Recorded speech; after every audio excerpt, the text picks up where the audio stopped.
नमस्कार, मैं हूं दिव्या तिवारी। स्वागत है आपका। आप अभी तक में बात करेंगे उत्तराखंड की कुछ खास खबरों की।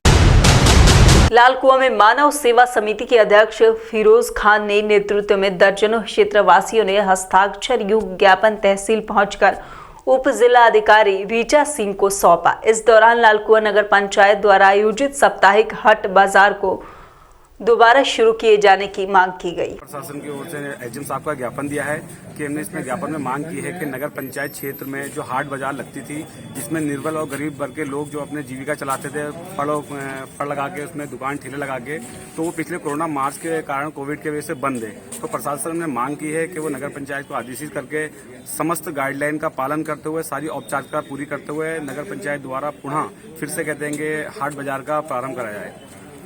जो बिल्कुल निर्बल और गरीब वर्ग के लोग थे, जिनके सामने अपनी जिंदगी यापन करने के लिए बहुत ज्यादा दिक्कतें आ रही थी, उसको इससे राहत मिलेगी। क्योंकि बाजार के अंदर जितने भी हैं सब गरीब तबके के लोग अपना व्यवसाय करते थे, फल और ठेले लगाते थे। आज जहां एक तरफ सारे मॉल, शॉपिंग मॉल, सारी चुनावी रैलियां हो रही है, तो भी गरीब इस चीज से वंचित, गरीबों की आखिर और जीविका कैसे चलेगी।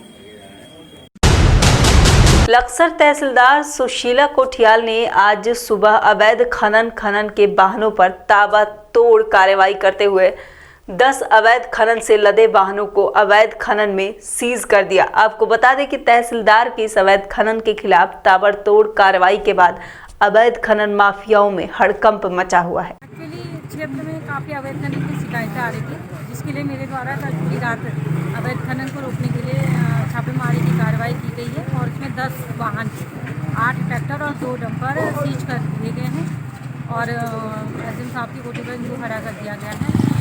इन पर जो रिपोर्ट है आम आदमी पार्टी के प्रदेश कार्यालय में आप उपाध्यक्ष रजिया बेग और आप प्रवक्ता संजय भट्ट राकेश काला ने एक प्रेस कॉन्फ्रेंस के दौरान आपके वरिष्ठ नेता और दिल्ली के उप मुख्यमंत्री मनीष सिसोदिया के मदन कौशिक के साथ होने वाली डिबेट की जानकारी देते हुए कहा कि मनीष सिसोदिया जी आगामी 3 जनवरी को देहरादून पहुंच रहे हैं। बिल्कुल ये गलत है। आम आदमी पार्टी ने आके देहरादून में चैलेंज किया था कि 5 काम गिनवा दें आप, और उत्तराखंड सरकार ने चैलेंज को स्वीकार किया था। उत्तराखंड की जनता के लिए वो काम, कौन से 5 काम किए गए, उत्तराखंड की जनता के सामने ही बताए जाने चाहिए। कहीं कोई भटकाव नहीं है। दिल्ली में किसको बताने जाएंगे? उत्तराखंड में अपनी जनता के सामने कहे ना कि हमने तुम्हारे लिए ये 5 काम किए हैं। हम तो 5 ही पूछ रहे हैं सिर्फ।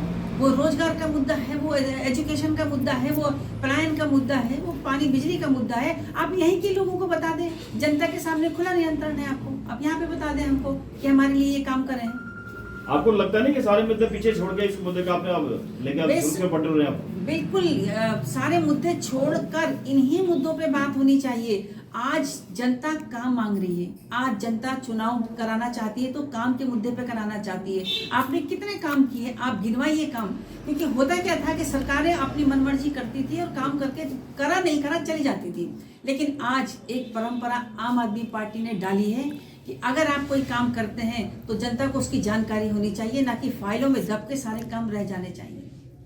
तो फाइलों में ना दबे, जनता के सामने काम। वैसे चर्चा के दौरान ये बात कही थी और प्रेस के माध्यम से ये बात कही थी कि उत्तराखंड की सरकार ये 0 वर्ग सरकार है। अपने 5 कामों को गिना दे 4 साल के अंदर जनता के लिए रोजगार, बिजली, पानी, तमाम मुद्दों को लेकर कि आपने 5 काम ऐसे किए हों जो जनता के हक में हों। उसी चैलेंज को उत्तराखंड सरकार ने, मदन कौशिक जी ने स्वीकार किया था कि मैं बहस करने के लिए तैयार हूँ। और उनका ये कहना था कि मैं दिल्ली आके आपको अपने 100 काम गिनवा दूंगा। इसी चैलेंज पर उप मुख्यमंत्री जी मनीष सिसोदिया जी देहरादून में 4 तारीख को होंगे और खुली बहस रखेंगे कि हम न्योता दिया है, चिट्ठी भेजी है, बाकायदा कैबिनेट मिनिस्टर को चिट्ठी भेजी गई है कि आप कुछ, ये निमंत्रण पत्र भी है कि आप 4 तारीख को RTDI में आके खुली बहस करें, अपनी जनता को ये बताएं कि आपने कौन से ऐसे 5 काम किए जनता के हक में, चाहे वो पानी से जुड़ा मुद्दा हो, चाहे बिजली से जुड़ा मुद्दा हो, स्कूल से जुड़ा मुद्दा हो। रोजगार से जुड़े मुद्दे हैं, आप उनके बारे में आके जनता को बताएं। रजिया भाई मैं सवाल चुनाव की तैयारी है। आम आदमी पार्टी चुनाव की तैयारी नहीं करती। आम आदमी पार्टी व्यवस्था परिवर्तन के लिए और राजनीति में बदलाव के लिए जनता के आंदोलन के बाद बनी थी, और वो काम दिल्ली में किया है। उस काम को करने के बाद लगातार 3 बार मुख्यमंत्री केजरीवाल जी बने हैं। केजरीवाल मॉडल आज विश्व प्रसिद्ध हो चुका है। केजरीवाल मॉडल में जो स्कूलों में काम हुआ है, जो जनता के लिए काम हुआ है, आप 1 जनवरी से ही दिल्ली की डीडीसी बसों का किराया 5 रुपए कर दिया गया है, आधा कर दिया गया है 50%, और जो दूसरी इलेक्ट्रॉनिक बसें हैं उनका किराया भी 10 रुपए कर दिया गया है दिल्ली में लगातार जनता के लिए काम हो रहे हैं। वो बिजली पानी का तो सभी को मालूम है, लेकिन ये नया काम और कर दिया गया है। साथ ही दिल्ली में जो सरकारी स्कूल हैं उनमें जो बच्चे पढ़ते हैं उनको एक किट दी गई है, जिसमें 6 महीने का राशन, उनको कच्चा राशन दे दिया गया है, क्योंकि स्कूल बंद है और मिड डे मील उनको नहीं मिल पा रहा था, तो 6 महीने का राशन दे दिया गया। लगातार काम कर रही है केजरीवाल सरकार। केजरीवाल जो मॉडल है वो काम के बल पे आगे आ रहा है। और जो उत्तराखंड का की अगर बात करें तो उत्तराखंड का जो मॉडल है वो पिछले 20 सालों से उत्तराखंड में जो शहीदों के सपने थे, जो माताओं के सपने थे, जो युवाओं के सपने थे, जो आंदोलनकारियों के सपने थे, वो आज तक एक भी पूरा नहीं हुआ है। पिछले 20 साल से 9 मुख्यमंत्री तो जरूर बदले हैं कांग्रेस ने, कभी इसको बनाया उसको बनाया। 20 साल में 9 जो होने तो 20 साल में 4 चाहिए, लेकिन 9 हो चुके हैं। तो यह उत्तराखंड मॉडल है। वो त्रिवेंद्र रावत मॉडल और केजरीवाल मॉडल पे बहस के लिए मनीष सिसोदिया जी 4 तारीख को आ रहे हैं। 4 तारीख को सर्वे चौक देहरादून में IRTD सर्वे चौक पे जो ऑडिटोरियम है उसमें मनीष सिसोदिया जी जो उप मुख्यमंत्री हैं दिल्ली के, उन्होंने सादर आमंत्रित किया है माननीय शासकीय प्रवक्ता मदन कौशिक जी को, जो मंत्री भी हैं उत्तराखंड सरकार में, वरिष्ठ मंत्री। और उसके बाद 6 जनवरी को दिल्ली में आमंत्रित किया है कि केजरीवाल मॉडल पे आइए, देखिए क्या क्या केजरीवाल जी ने किया है। और उम्मीद है कि मनीष जी की बुलावे पे माननीय मदन कौशिक जी देहरादून में भी चर्चा करेंगे और साथ साथ दिल्ली भी जाएंगे। दिल्ली में भी केजरीवाल मॉडल देखेंगे। 2005 में केजरीवाल का जो जादू है दिल्ली में चलता, वो उत्तराखंड में चल पाएगा? देखिए, ये जनता ने तय करना है, और काम के बल पे आज जनता देख रही है कि काम हुआ है। काम के बल पे दिल्ली की तरह ही उत्तराखंड में भी जिस तरह से दिल्ली में 67 सीटें आई थी, उसी तरह से हम उम्मीद करते हैं कि 70 में से 70 सीट उत्तराखंड में आएंगे, क्योंकि उत्तराखंड में जो मुख्यमंत्री हैं वो 0 वर्ग मुख्यमंत्री हैं। त्रिवेंद्र रावत 0 वर्ग मुख्यमंत्री हो चुके हैं।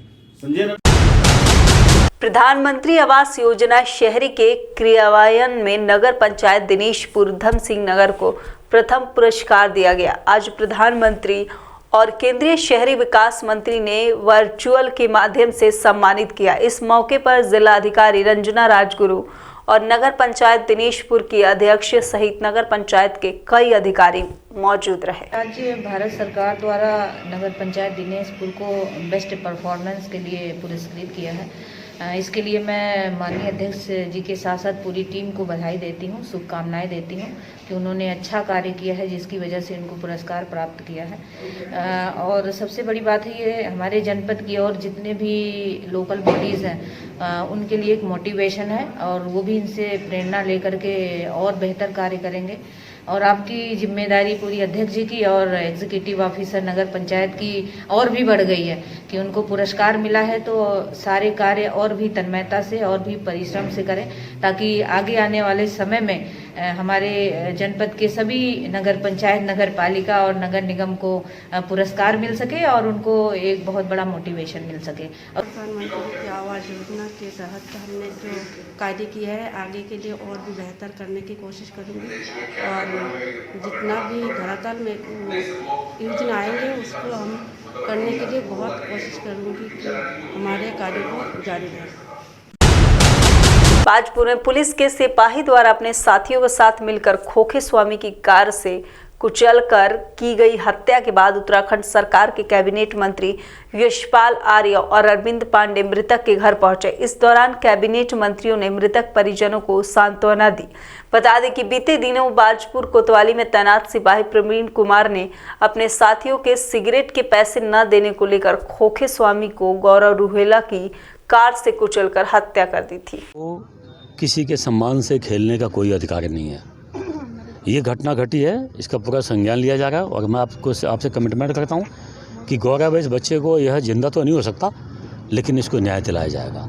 सरकार की जिम्मेदारी है कि इसको फास्ट ट्रैक कोर्ट में चलाए, कैसे भी चलाए, और जो दोषी हैं इनको कड़ी से कड़ी सज़ा दिलाई जाए, ताकि सरकार किसी की भी हो, जनता का उत्पीड़न किसी कीमत पर नहीं होना चाहिए। जो आज व्यक्ति, जो बच्चा हमारे मध्य में नहीं है, पीड़ा उसके परिवार से पूछ के देखो, भविष्य में तो ऐसी इसकी पुनरावृत्ति ना हो, इस नाते कड़ी से कड़ी सज़ा दिलाई जाएगी, और जो दोषी लोग हैं उनके खिलाफ कार्रवाई की जाएगी। ये कहना ठीक नहीं है, लेकिन मैं आपको विश्वास दिलाना चाहता हूँ कि जो नियम कानून के तहत बनता है, इस परिवार की पूरी सहायता की जाएगी। Thank you. हादसे के बावजूद भी उन्होंने संयम से काम लिया और यहाँ की फिजा को बिगड़ने नहीं दिया। यहाँ के माहौल को बनाने उन्होंने अशांत नहीं किया। जिस घर में मौत होती है, तनाव होता है, गुस्सा होता है, लेकिन वो शांत रहे। लेकिन जो भी दोषी हैं, चाहे कोई हो, दोषी अधिकारियों, पुलिस अधिकारियों के खिलाफ कार्रवाई की जाएगी। जो यहाँ पर एसआई है जिसकी लापरवाही हुई, मैंने अभी डीजीपी से बात की है, डीजी अशोक जी से बात की है, तो उन्होंने उसके सस्पेंशन के आदेश कर दिए हैं, उसको सस्पेंड कर दिया गया है, और उनके खिलाफ जो लोग इसमें शामिल हैं उनके 302 का मुकदमा कायम हुआ है। और भी जो एक बच्चे की टांग में काफ़ी नुकसान हुआ है, काफ़ी टांग टूटी है, उसको भी उसका परीक्षण किया जा रहा है, और अगर उसकी तरफ से एफआईआर होगी तो उस पर भी 307 का मुकदमा कायम किया जाएगा। हम इस समय हर वक्त उस परिवार के साथ, उस परिवार के साथ हैं, इस दुख की घड़ी में उनके साथ हैं, और हमने आश्वस्त किया है हर तरीके से यथासंभव, यथाशक्ति मदद की जाएगी। और हम माननीय मुख्यमंत्री से निवेदन करेंगे कि उनको मुआवजा, आर्थिक सहायता दी जाए, क्योंकि वह परिवार बहुत गरीब परिवार है। एक पान का खोखा है उनका, जिससे उनकी रोजी रोटी चलती है। आजीविका का कोई साधन नहीं है। उनके 3 युवा बहनें हैं जिनकी शादी होनी है। मध्यम वर्ग परिवार है, गरीब परिवार है, उनको आर्थिक मदद भी मिलनी चाहिए। और जो इन्होंने कहा कि सरकारी सहायता, सरकारी सेवा में उनको, उनके परिवार के किसी सदस्य को सरकारी सेवा में अवसर मिले, तो इस बारे में भी माननीय मुख्यमंत्री से सरकार से बात की जाएगी। धन्यवाद। उत्तराखंड की कुछ खास खबरों में फिलहाल इतना ही। फिर मुलाकात हो गई कुछ नई ताज़ी खबरों के साथ। तब तक के लिए नमस्कार।